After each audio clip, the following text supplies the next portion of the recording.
Donc on a quand même injecté sur un mandat 30 millions d'euros d'investissement. Les mandats d'avant étaient à 20 millions. Hein.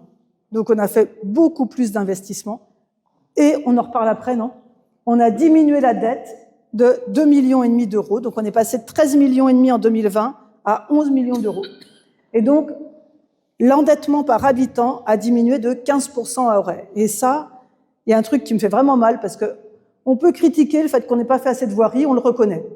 On peut critiquer le fait qu'on n'a pas rajouté des policiers, on a juste redéployé les caméras, on a quand même équipé les policiers de taser, hein, de pistolets à impulsion électrique, qui n'était pas forcément notre grand truc au départ. Hein. Mais voilà, comme des fois ils arrivent sur des scènes un peu dures, on préfère qu'ils soient un peu protégés aussi, qu'ils ne se retrouvent pas eux-mêmes mis en difficulté.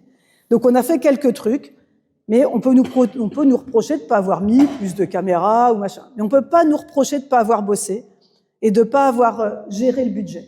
Et le budget, on l'a quand même hyper bien géré pour faire 30 millions d'euros d'investissement au lieu de 20 et diminuer de 15% la dette. Je pense que ça, on ne peut pas dire le contraire. Et là, il y a une désinformation qui circule partout qui est lamentable. Je trouve ça honteux d'oser mentir. Je crois qu'il y a un chiffre qui a été annoncé, là, plus 53% de taxes foncières. C'est totalement faux. Le taux de taxes foncières a augmenté de 7%. Et donc, on se pose la question, est-ce qu'il faut qu'on attaque au tribunal ou ailleurs? Mais en même temps, de toute façon, l'élection, elle sera passée le temps qu'il y ait un résultat, quoi.